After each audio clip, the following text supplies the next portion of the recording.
Hi, so I've had a few of you, well more than a few, ask me can I do a materials list, can I list every single thing we use, which is, it's not really practical for me to do during the build, so what I'm going to try and do, I'm going to try and go through it now in my mind, give you a full list of everything that we use.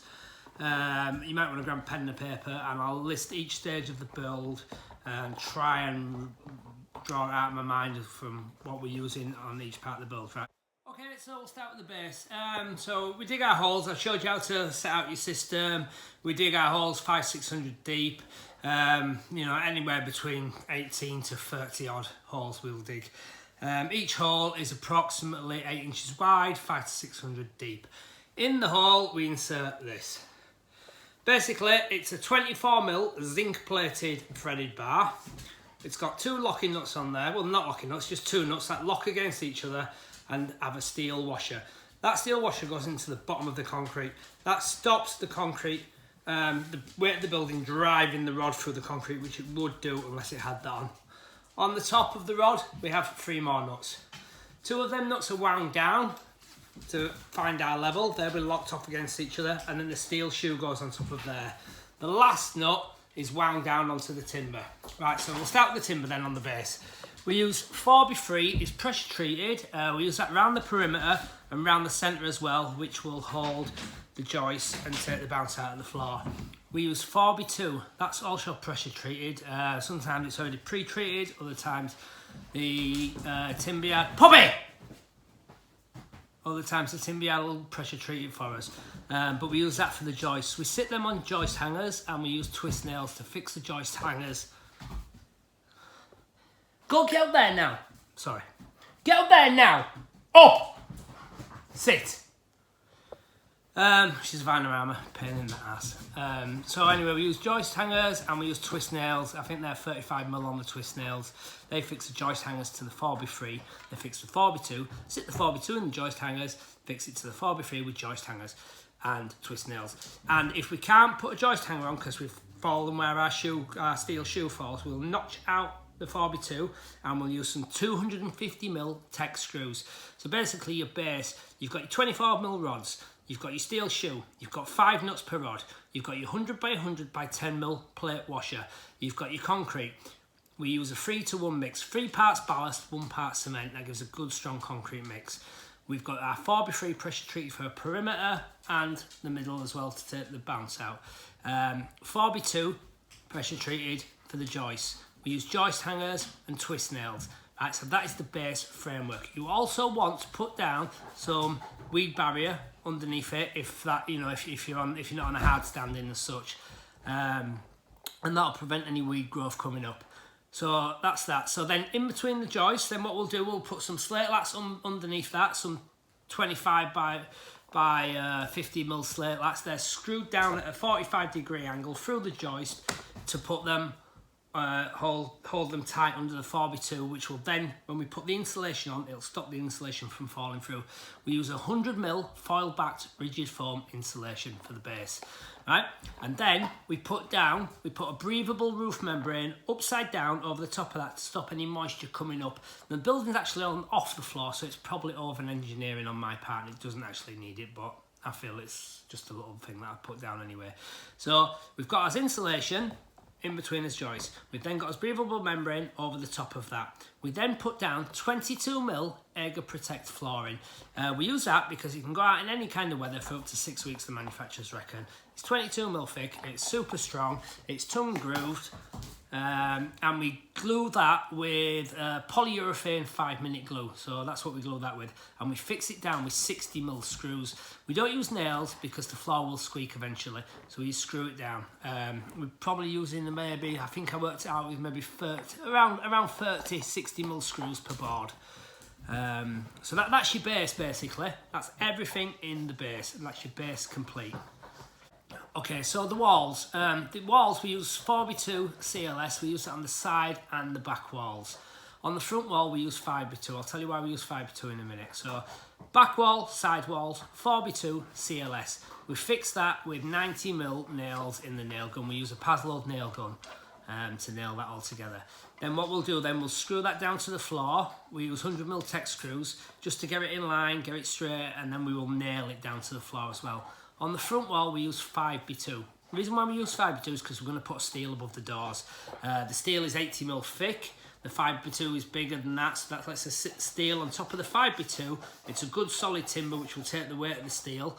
And then, so if you imagine that's the 5x2 there, like that. The steel sits at the front, and on the back there is enough room then to put a piece of CLS down, which brings it out to the same width as the 5x2 wall.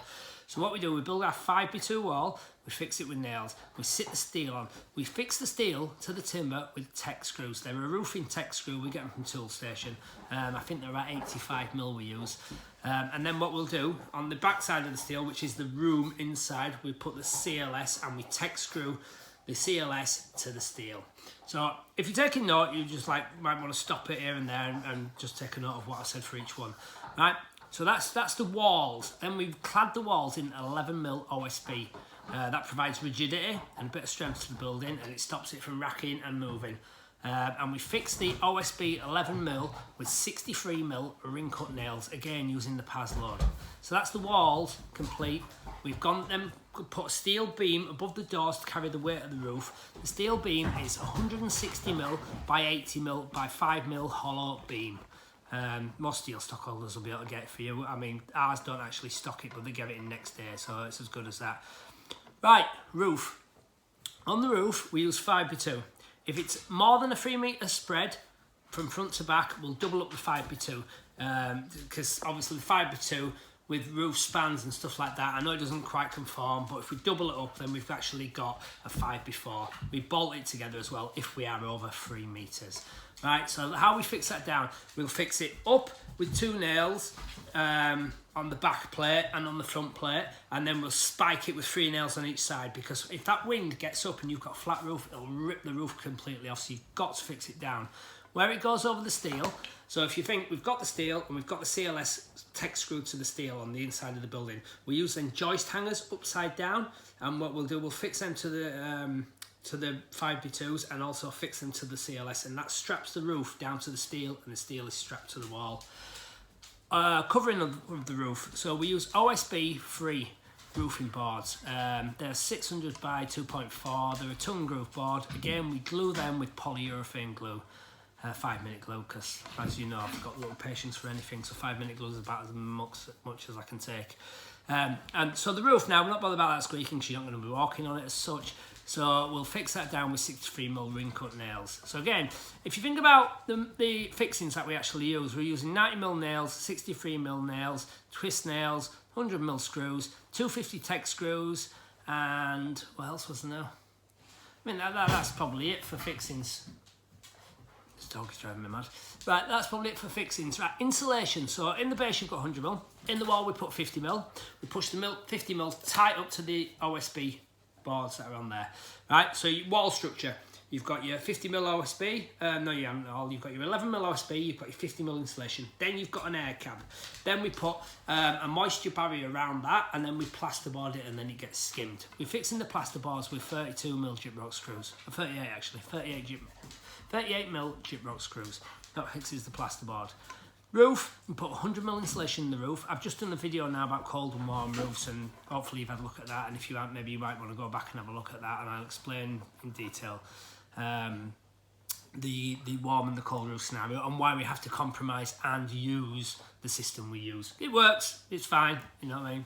I know there's a lot of people will be going, oh god, it's a warm roof, it's not a warm roof, bloody hell, call the police, but it works, there's no condensation, and that's that. So on the rubber, so the rubber goes on top of the OSB free. It's Firestone rubber roof. We get it from Northern Building Plastics in Leeds.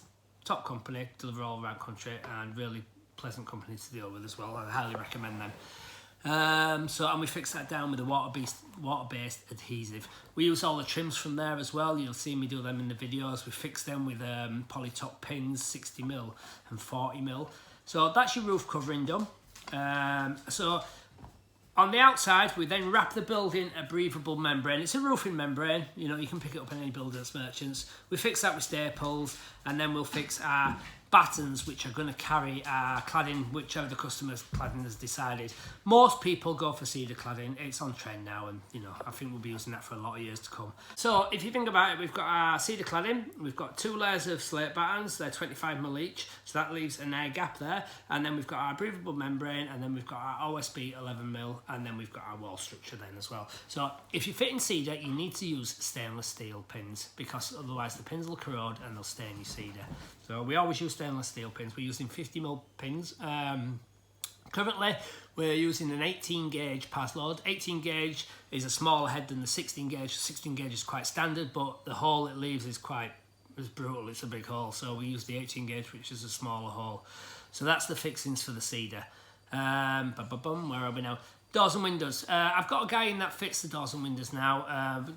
We used to fit them ourselves, but now he comes in, he does an excellent job. He's there in no time, and he's a top bloke as well. So if you might want his number, I'll pass it on to you as well.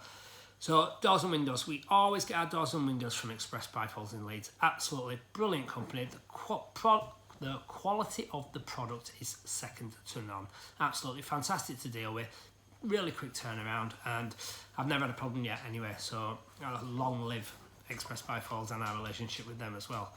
So I mean, that's it basically. That's everything, all your fixings, all your materials. So you've got your base, your 4x3, your 4x2, you've got your 22mm Aga Protect for the flooring, you've got your 4x2 for the walls, you've got your 5x2 for the walls, you've got 5x2 for the ceiling, for the roof rather, you've got OSB free roofing boards for the covering of the roof, you've got your rubber membrane from Northern Building Plastics, you've got your associated plastic trims and fascias and soffits, again from the same company, unless you're doing a cedar clad fascia and soffit, which does look quite nice.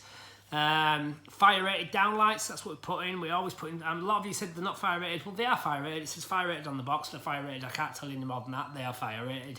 They're a canless design, so they're small. I think that's why a lot of you picked up on that, said they're not fire rated because they haven't got a can on, but they're a canless fire rated design.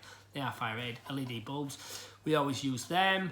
Metal consumer unit, which is up to spec, up to regs now. And that's it. I mean, we run a 10mm steel wide armoured cable to ours. It's probably over-engineered, probably 6mm is probably enough, but our electrician likes us to use 10mm, and it future-proofs it, no matter what you're going to put in there, 10mm's more than plenty. And that is it, that's your materials list. So there's not a lot of different materials to get. Like, there's only a few types of fixings we use, only a few lengths we use. Always using as 5-minute polyurethane glue for the floor and the ceiling, which is a brilliant product.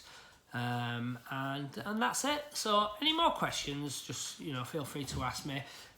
Bolts and rods, where do they come from? Right, they come from Baps for Bolts in Leeds. Again, another top company, can't fault them. 24mm zinc plated, which prevents it from rust. And I know a lot of you have messaged me and goes, oh, it's gonna rust, it's gonna do this and it's gonna do that. Well, I've left these, cut them off in a bucket of water for over 2 weeks, and the smallest little bit rust has been on the cut part. When these go in the ground, there is no cut part on it. The cut part is at the top, which is then embedded in the wall. I mean, don't get me wrong, it will corrode eventually, I suppose, but I mean, that ain't going to be in my lifetime or yours, or in your customer's lifetime. But, you know, they're a solid system.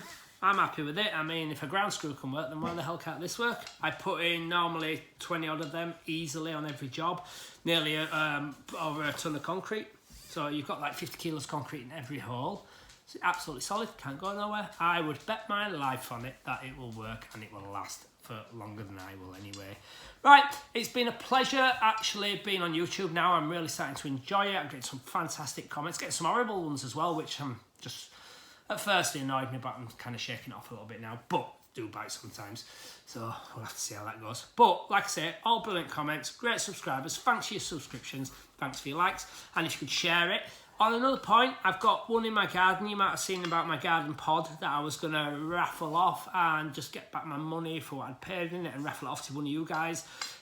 Express Bifold says they possibly will be able to deliver it for free for somebody. I'm going to try and push them a little bit further and see if I can get a door and a window for it so I can complete it. And I am going to give everything to charity. The money's spent now, so that's been and gone. So everything that's made, I will give it to a charity. Maybe of the winner's choice, or maybe we'll just put some charities in a hat and raffle it off and see which one comes out best. Okay, so nice again seeing you, and hope you keep watching, and I'll try and sort of change my video format from day to day and doing different types, because pretty much we're doing the same thing every day, just a different job, different build, but I'll just try and shake it up a little bit. If you've got a question you want answering, ask me, I will try and answer it. Sometimes I don't, because I just don't see it, just doesn't come through on my phone, but I will try, and just keep banging away at me if you want, and eventually I'll answer it anyway. Okay, take care, enjoy your evening, thank you.